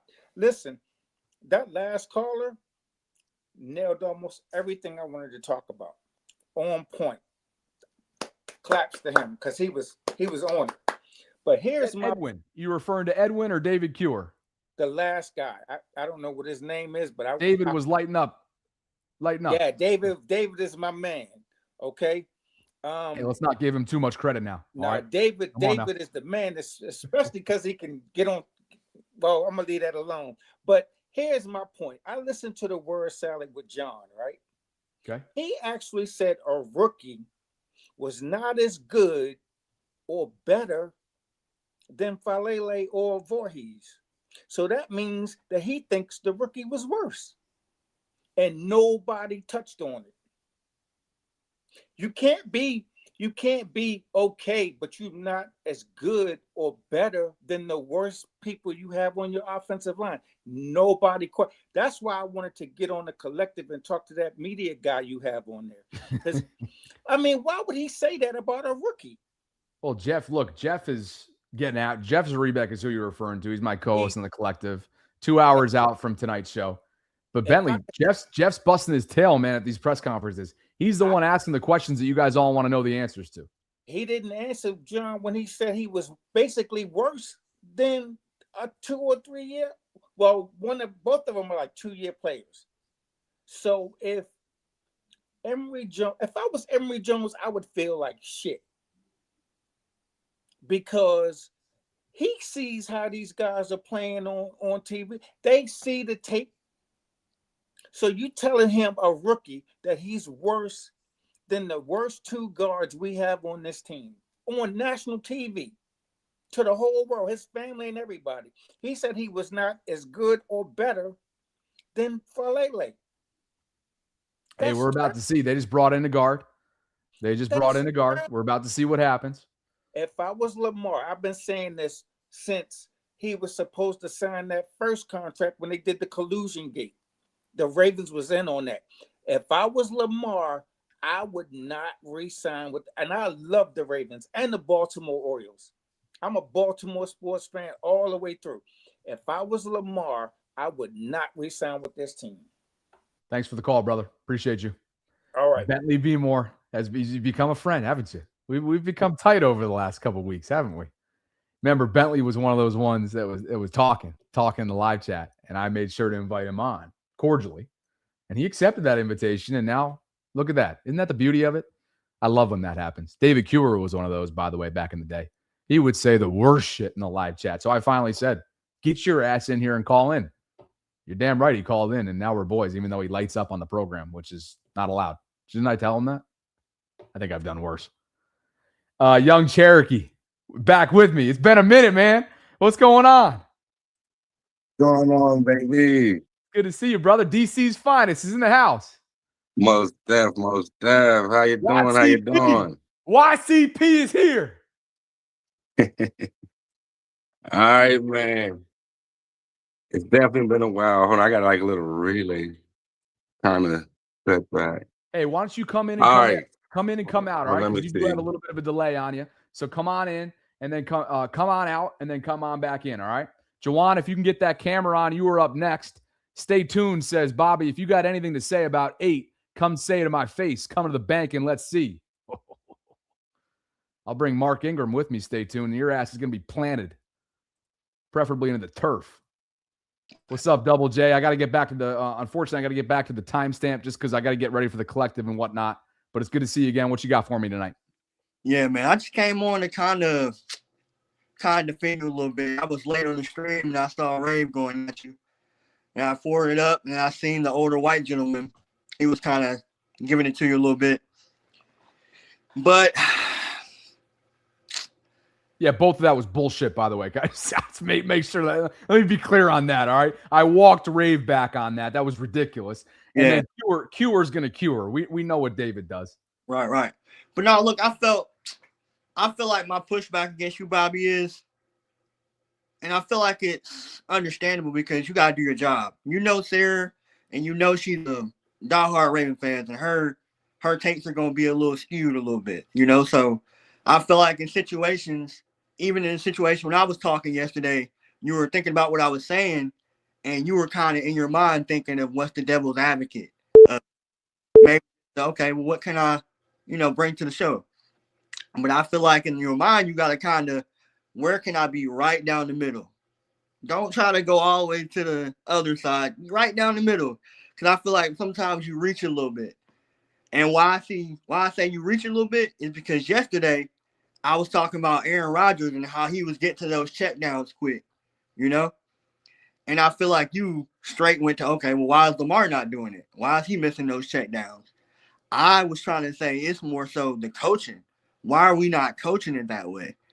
And I feel like when you were talking to all 22, they were like, they weren't seeing what I was saying about missing Derrick Henry and missing the different running backs. That's what I'm saying. What I was saying was I wasn't trying to juxtapose the two or compare the two. It was simply, why aren't the layups being converted on? Because Lamar has made a living off of those for years now, and that hasn't been the case since he returned from these injuries. Let me connect it for you. I feel like he's missing it because Todd Monken. That's what I was getting at. What I know it, and that's the only thing I feel like you protect Todd a little too much, or Todd or the quarterback coach. But I was just getting after Todd earlier because Harbaugh has either indirectly or directly called him out now and his play calling several times. Right. This season. I'm aware of that. I'm aware of the red zone deficiencies. I'm aware of, at times, the abandoning of the run. I'm aware of the misusage of DeAndre Hopkins in terms of sample size. I'm aware of these things. Yeah. I feel like we should be on them more because the defense was struggling. They showed improved. The offense probably had one game for real where they showed, okay, that's a powerful offense. We've been shit all year offensively. Hey, one thing that was really encouraging, because apparently I don't compliment Lamar enough, the mobility that he showed on a couple of those QB keepers away from Watt on the right-hand side, I hope we see more of that coming up on Sunday in Cincy, because they need that to open up multiple levels of their offense. But from a mobility standpoint and the willingness and able part of it, that's really encouraging. I think we can hang our hat on that for those of you that are hoping and praying for Lamar to get himself back to at least close to, I don't know what the percentage is, but it's certainly far from 100, I would think. JJ, thanks, man. Appreciate you. Guest lines are open. Let's try. Should we try YCP again? I think we should. We should give him a chance. David Cure 2 minutes ago says, we want to like you more than the channel, but for the love of God, just read the fucking room. You crack me up, man. You really do. David Cure. Charm City Flock says, my problem is Bobby acting tough. You don't have to like what we say, just like we don't like much of what he says. But acting like a tough guy all day, that's the reason people get annoyed. I don't think so. I actually think people, well, you guys let me know. I think there's an entertainment value of that. Half the time I'm being comical. I'm being comedic. I'm having fun. Now, you want to know what people have an issue with, Charm City Flock, and maybe you're one of them. I don't tell you what you want to hear all the time. Let's call a spade, baby. Back to the guest lines we be. Oh, by the way, when tough, to me, fake tough is doing what I do here inside the channel and then not invite you guys on. I embrace that. I welcome that. I love that. Let's give YCP a chance. What's going on, brother? Welcome back. All right. What's going on, baby? Bobby. That's the connectivity I needed. YCP's here. There we go, man. Shout out, one love, always from the city, man. It's good to see you, Mr. District. Mr. District's in the building. That part, man. But yeah, definitely. Shout out to everything you do, man. Keep stepping how you stepping, man. You know, business is business. You know, we gotta need our haters. And, you know, we need our critiquers. You know, because none of us is perfect. We'll do it. But definitely our offensive line, because no matter what, the games are won and lost in the trenches. That's been like that since day one, any war, any battle. You got to get that line. D-line, O-line especially. So in order for you to run the ball correctly, in order to find them gaps, you have to have an O-line. In order for your receivers to be able to even get the ball, have enough time to get the ball, you got to have an O-line. So in order for all the receivers and tight ends we have to even have an opportunity to perform at any peak level or any level that they can perform at, they have to have time with a line.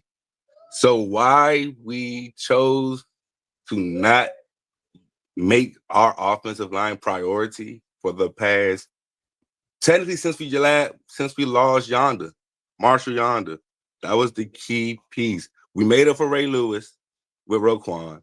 We made up for Ed Reed with Hamilton. So why can't we make up with the O-line to make everything just fall in place? You know, defense don't got to be perfect as it used to be, but it got to be fast, physical, and pissed off. You know, so I grew up with the Ray Lewis and Ed Reed. You know, I'm a Hurricane fan too, so it's always about that culture. It always is about the culture. You know, run the ball to stay physical. You know, let the team know that that's what we're about. We're in here. We're in your house. It's our house now. We run that to open up the play action, like we did with Todd Heat. We always have tight ends so we can run to open up the play action. With no offensive line, we can't really do that, you know? So it's like Falele, number 70, 72, and 77, just point blank period. Like Shannon Sharp is saying what we all been saying. Hey, but 70 put in some good work on Sunday, though. He had TJ Watt a lot of times. He did. It's like he is the only exception. We can build with him. We can build with him. Rosengard and Falele, dude, we can pick someone from college to replace them like yesterday. Someone from high school can replace them. But even our second string, I don't even know why they're not even in there to replace them. Because that's you clearly talked about the Marshall Yanda. That's kind of a higher level conversation, right? Within the last few years, they haven't replaced Kevin Zeitler effectively. That's been a big deal. And people, you know, I don't think anybody's sweeping that under the rug. We've talked about that time and time again. He ended up going to Detroit, I think, for a chunk of change in NFL terms. And when it comes to spending at that position, I think it was $6 million or something along those lines. And I don't believe they were comfortable with his medical. But regardless, they haven't had a plan in place since then that's been acceptable. And now they're paying the price, brother. YCP, it was great to hear from you, man. Thanks for the call tonight. My love. And Dre Dog's been waiting forever. I mean, to be as relaxed as YCP is tonight, are we all not chasing that? I mean, come on. I mean, Dre Dog's out getting it right now. My man's always on the clock. You think he's as relaxed as YCP? He might be a little bit later on. Carlton is back, and he says, it's not that you always talk about everything that we know is wrong with this team. You just want to beat us over the head with it. Carlton, do you really believe that? Do you really believe that my goal is 4 years running now to build 2 channels, which is my livelihood? This is my full-time job. I have nothing else. Well, I have other things going on in my life. I have a great family. I'm blessed. I have my health, little Till across the way here, laying down on the couch. Like, life's great, but this is my livelihood. This is how I make my living. And so you think that I would truly go into this with the goal of bashing you on the head, beating you on the head with my takes, as if that's an agenda that I have, like a goal of mine?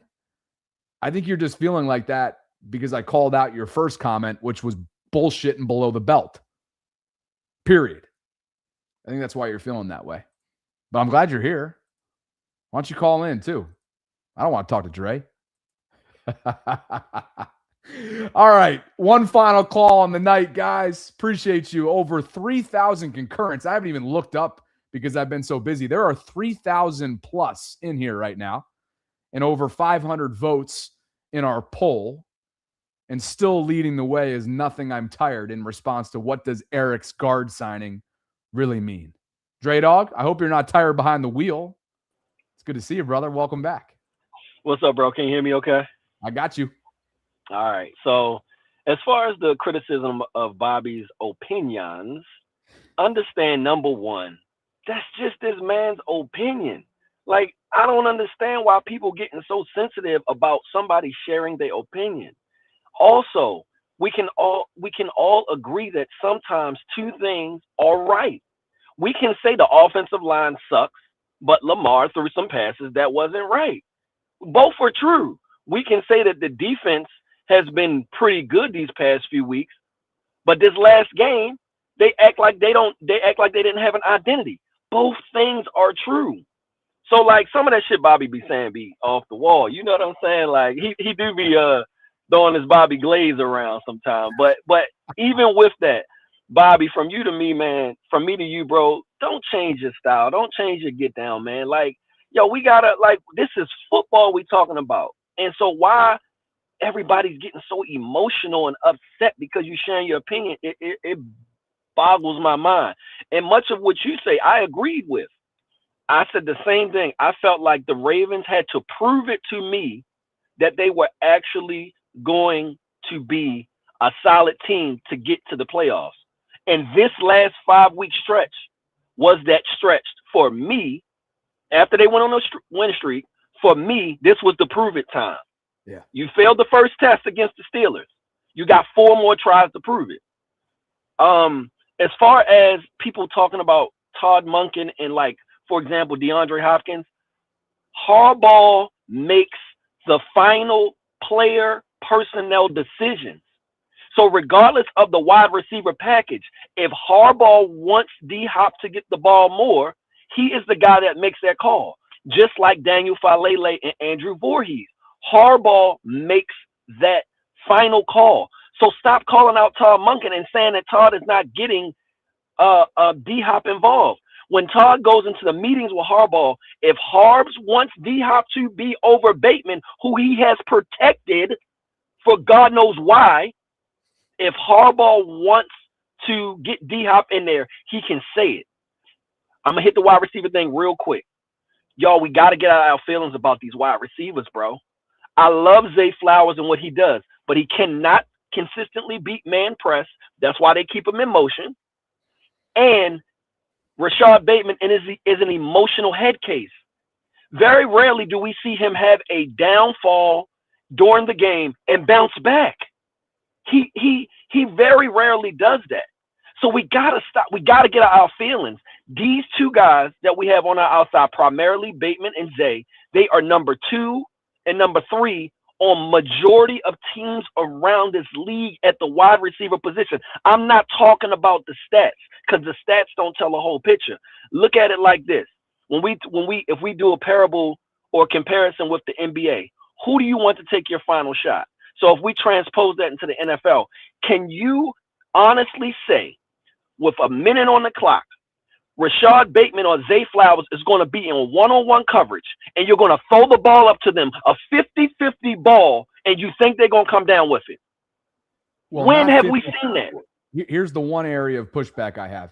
Zay had some high leverage plays when they were trying to come back from that deficit on Sunday. He does. Right? He often does. He does. And so, no, the 50-50 should get ball, credit for that. Real quick, Todd should get credit for that because Todd knows that Zay is not going to beat man press against a lot of these cornerbacks in this league at 5'8", 5'7", 175 or 185 pounds.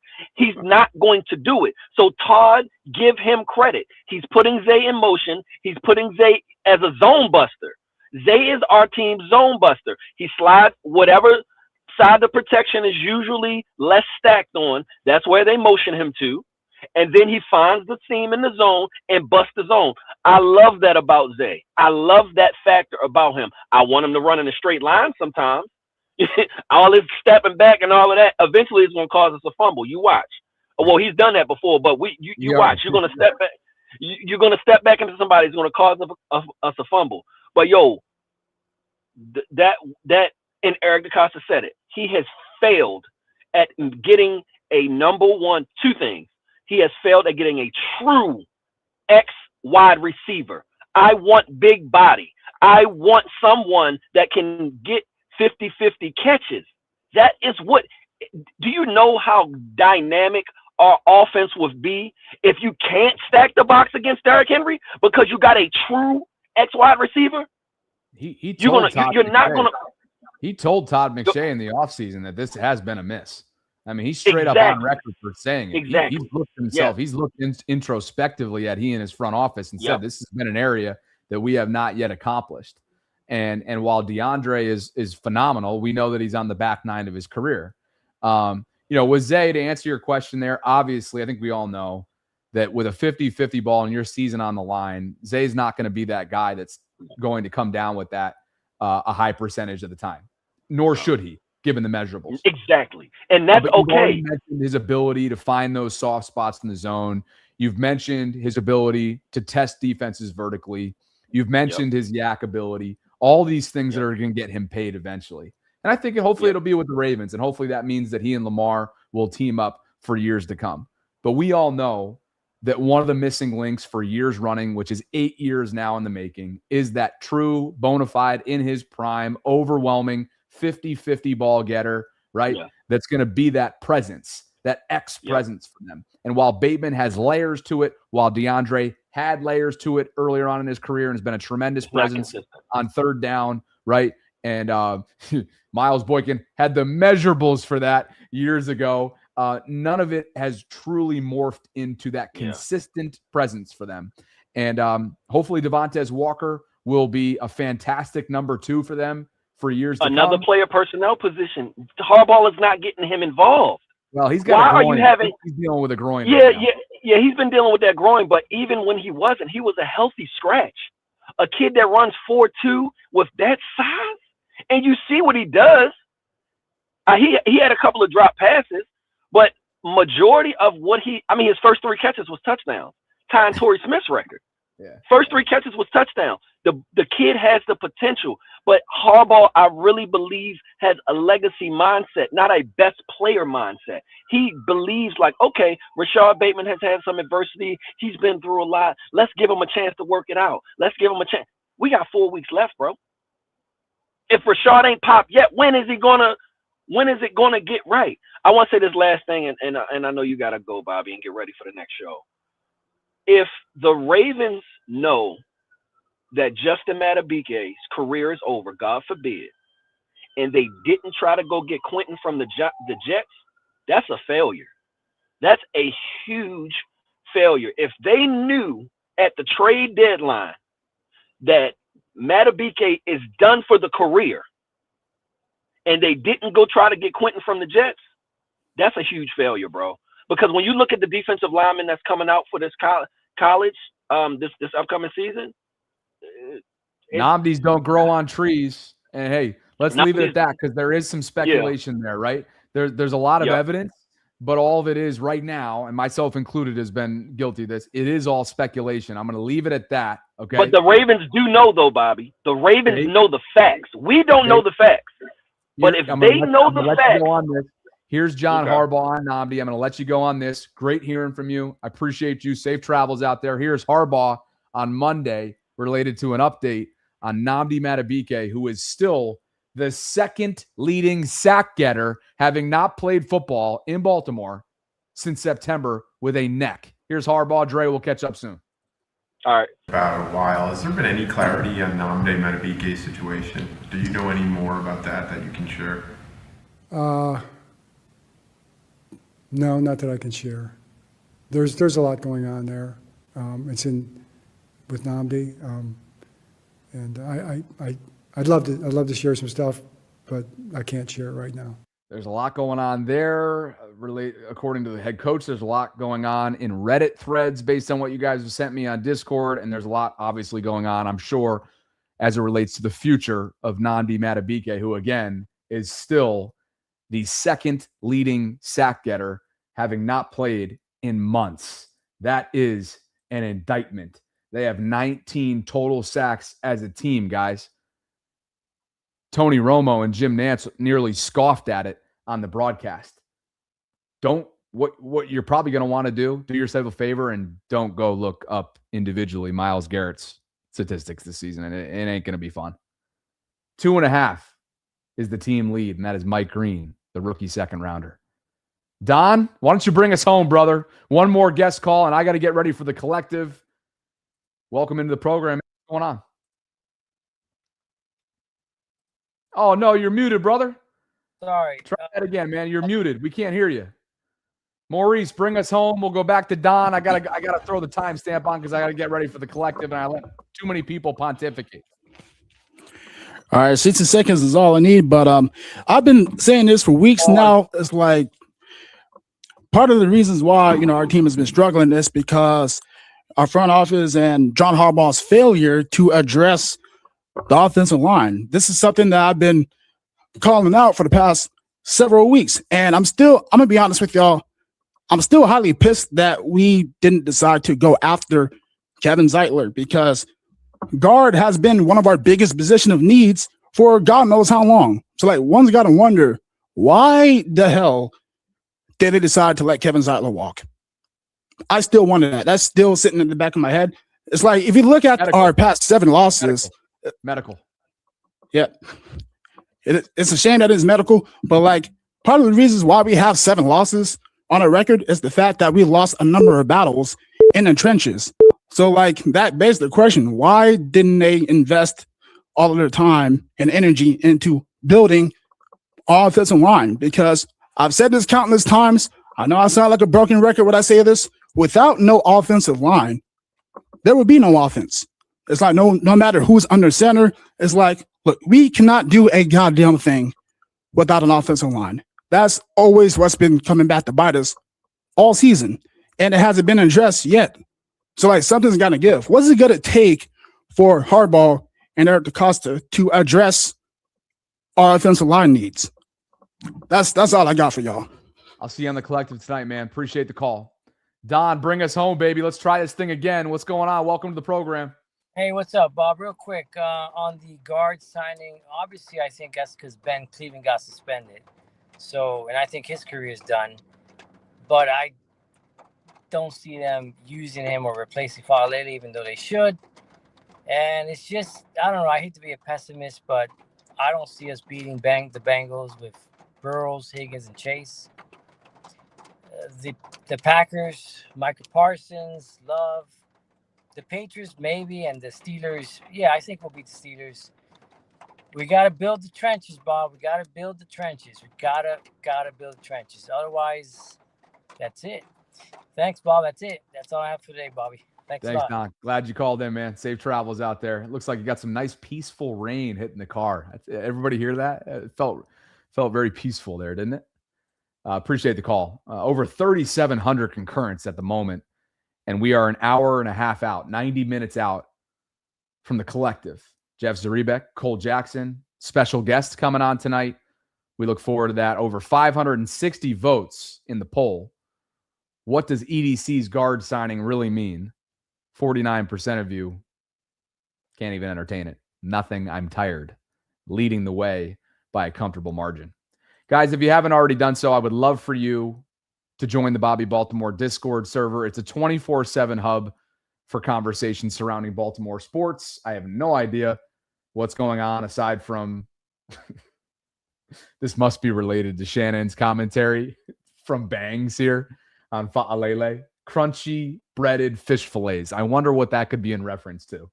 But anyway, it's a great community that includes weird TikTok reels of rave, which is way too close for comfort there. Evan, you're such a motherfucker. You know that? Look at Evan. Bobby about to come in here talking about how attractive Pitta is. Apparently, this is just a community that's an extension of the live chat midstream that's pitchforks for me. But it is a great group, and there's over 1,000 members, 1,062 to be exact. You get a shout out when you join like Leon did. And I just updated the pinned comment to reflect. Oops, I just got rid of the shared screen. I just updated the pinned comment to reflect the link that will allow you to join for free. So go ahead and click on that if you haven't already. I'll drop it into the live chat right now in real time as well. And I hope you guys will come and hang out on the Ravens Collective tonight. If you haven't already done so, go check it out. It's in the YouTube space, 8 o'clock Eastern every single Tuesday. So 90 minutes from right now, Jeff Zaribek, Cole Jackson, and myself get together. And tonight we're going to have a special guest, a former Raven. So looking forward to it. Thanks to Preston Automotive Group for the continued support. Guys, if you're in the market for a newer pre-owned vehicle, consider Preston. You can scan the QR code in the upper right-hand corner. 1MA wants to link the collective YouTube channel. I guess I got to do everything for you, 1MA, huh? And then as a result, you get to drag my ass. Is that how it works? Here's the collective being dropped into the live chat right now. Hope you guys will subscribe and come hang out with us tonight. Whew, man, almost 120 minutes for you. That was that. Awesome show. Great callers. Great commentary. Thank you guys for spending some time with me tonight. Thanks to Preston. Thanks to those of you who dropped in with super chats, live chats, and everything else in between. I'll catch up with you tonight. And if not, join Sarah and I tomorrow on The Vault, as always, at 12 noon Eastern. Femi Ayambadejo joins the show at 12:30. Talk soon, guys. Later.